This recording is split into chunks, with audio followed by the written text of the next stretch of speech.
Hello, teacher friends. Christina Whitlock here, your anytime piano teacher friend, and I would like to welcome you to episode number 44 of the Beyond Measure podcast. Today, we are talking frankly about imagination and the responsibility that we have as teachers to encourage it. A few months ago, I was driving my two girls and my youngest nephew somewhere. And at the time, they were ages 10, 5, and 4. I was listening in to their conversation because kid conversations are the absolute best.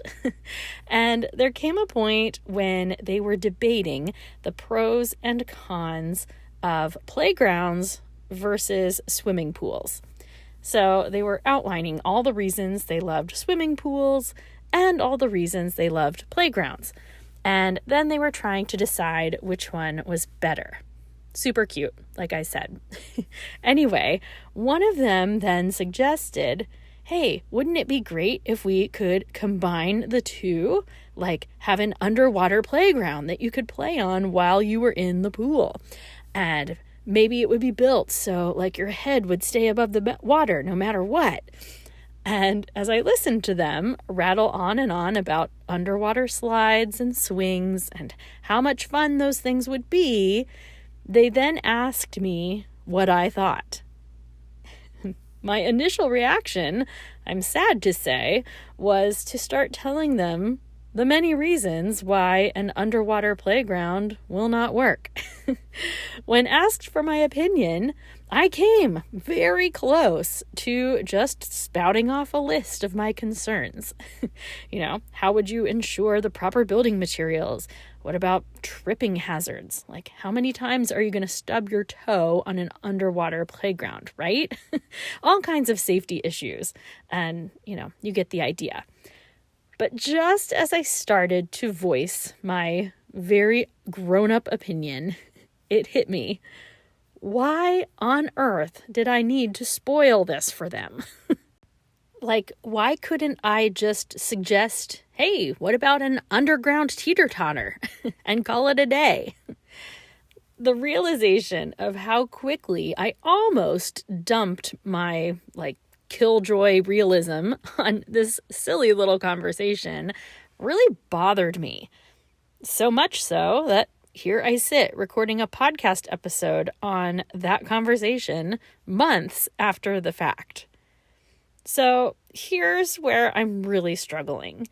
On principle, I feel like creativity and imagination ranks pretty high on my list of human priorities. I would imagine that lots of us feel that way in this profession. I mean, we are artists. Creating art is at the very core of who many of us are.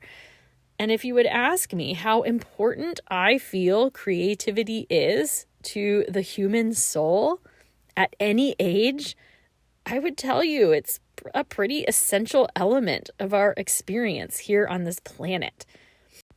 We know that the creative efforts of those around us help get us through difficult times.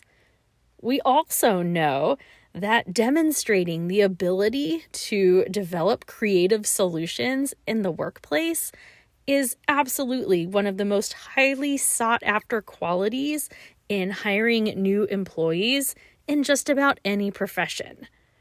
We know that we feel better and more alive when we are using our imaginations. I don't think anyone here would argue that imaginative play is one of the very best things for children to do. I mean, certainly not me. And yet, think about this seemingly inconsequential moment when faced with the notion of this make-believe underwater playground. My gut reaction, and I mean my strong gut reaction, was to be the naysayer, to tell these children all the reasons their little plan wasn't going to work out. Man, what a downer I am, right? Fortunately, in that moment, I did catch myself. I didn't necessarily add to the conversation, but I did tell them it was a fun idea, and then, of course, they moved on to the next thing. But it did make me wonder, how many times do I actually dismiss the imagination of children? And today, I'm asking you the same thing. In your studio, are you ever guilty of sucking the joy out of something your student tells you or an idea they have? I know you would never do it on purpose, but it's a really important question that warrants some examination today. So, what if a student tells you that they really like a particular kind of music? And what if it's a style of music that really rubs you the wrong way? Do you roll your eyes? Do you say, "Oh no, really?"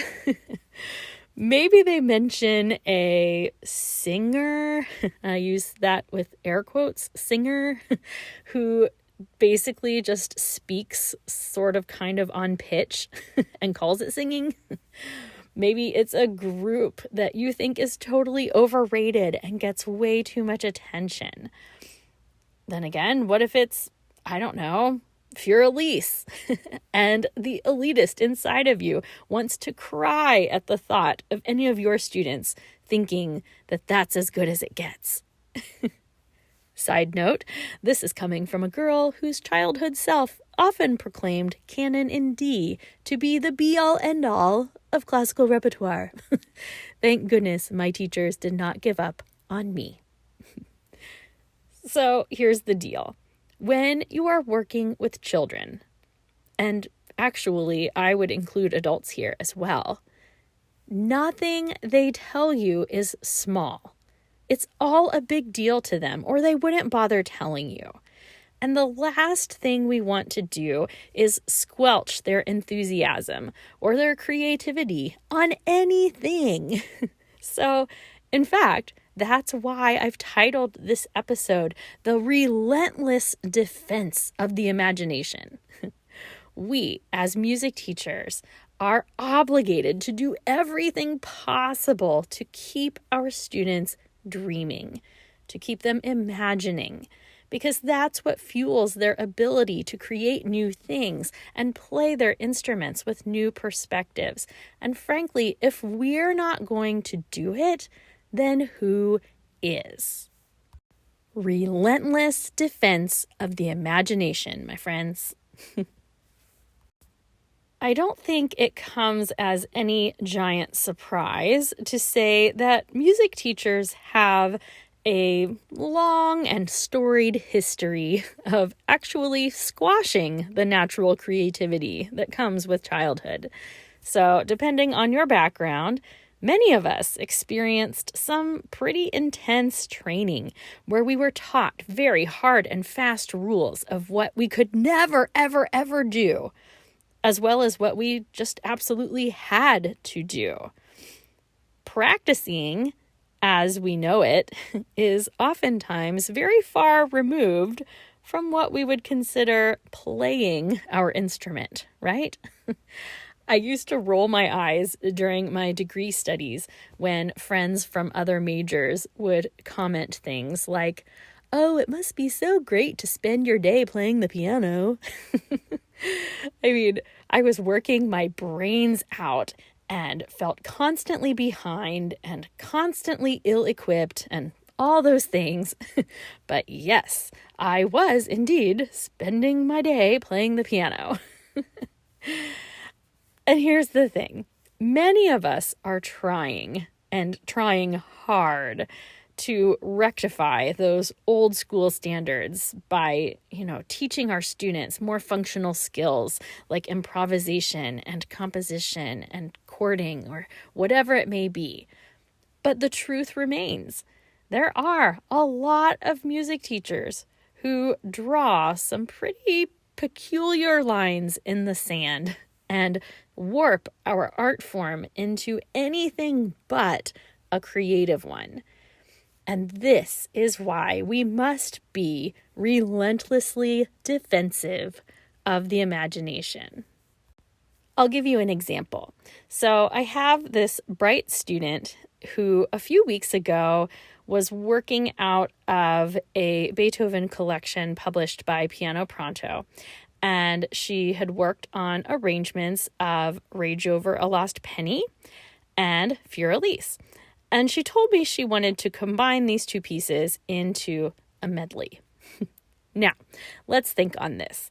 We're talking a quick piece in a major key to a slower piece in a minor key. Different meters, completely different affects overall, right? So we talked through those concerns, and then I told her to take the week and explore it. I mean, why not? And you know what? She actually came back with a really clever interlude that ended up working pretty well. I mean, who knew we could combine those two pieces with any amount of success? So now I ask you this. What would have happened if I let my, scholarly music teacher self tell her how difficult or impossible that task was going to be? What if I had just dismissed her idea altogether and laughed it off, saying, well, that's never going to work, sweetheart? I would have completely robbed her of the exploratory experience. And of course, she learned the challenges of combining those two pieces firsthand. And I call that a win.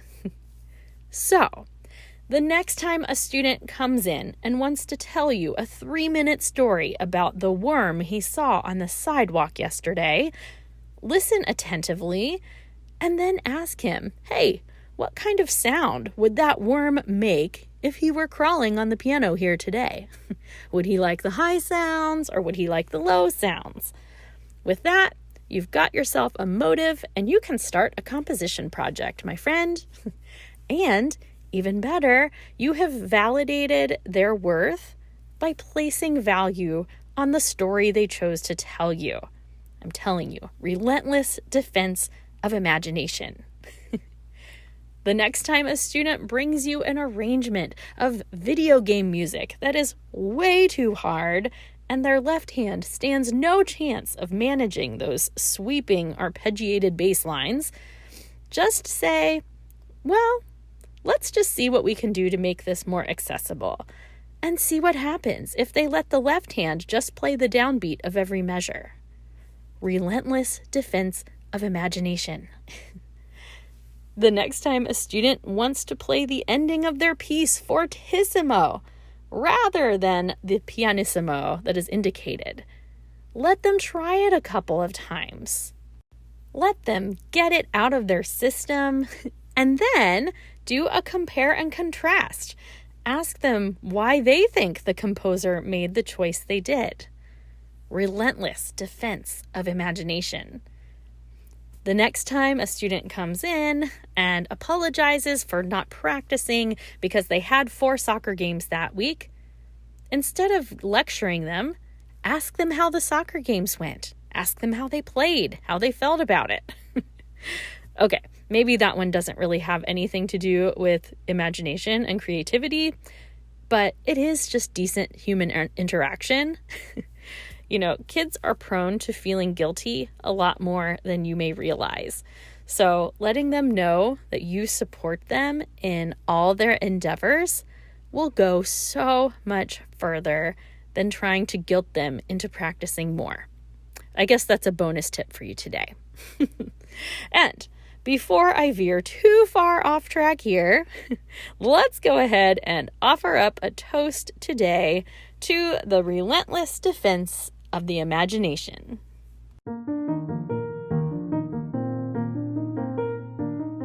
Music teacher friends all over the world, today we recommit to the relentless defense of the imagination. Let us never lose sight of the word play when we talk about playing our instruments. May we give our students choices in things like their tempo selection. May we let them play that popular piece they love in the recital, whether we like it or not. maybe, just maybe they can swing those eighth notes in their piece just a couple of times, even if it's not exactly stylistically appropriate. Let's listen to their dreams and validate their feelings and their ideas and their concerns. And let's keep our students creating. What's that famous quote from Willy Wonka and the Chocolate Factory? I think it's, "We are the music makers and we are the dreamers of dreams." Not some of us, all of us music makers are also the dreamers of dreams. So with that in mind, I say cheers to the imagination, my friends. Hear, hear.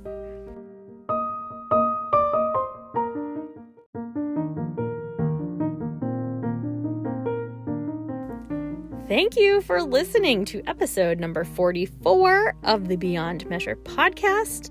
Hey, this is exciting news. We are now officially 2 weeks away from my 1-year anniversary of launching this podcast. So it's giving me all kinds of feels just because you have blessed me with such abundance this past year. I'm sure we'll think of a cool way to celebrate, but in the meantime, just please keep sharing this podcast with your teacher friends, because I can't help but think there are even more teachers out there who could use an anytime piano teacher friend. You can find me on Instagram and on Facebook at Beyond Measure Podcast, and you can always feel free to email me at beyondmeasurepodcast@gmail.com. Thanks so much, my friends. Until next week, let's work hard, rest well, and be nice.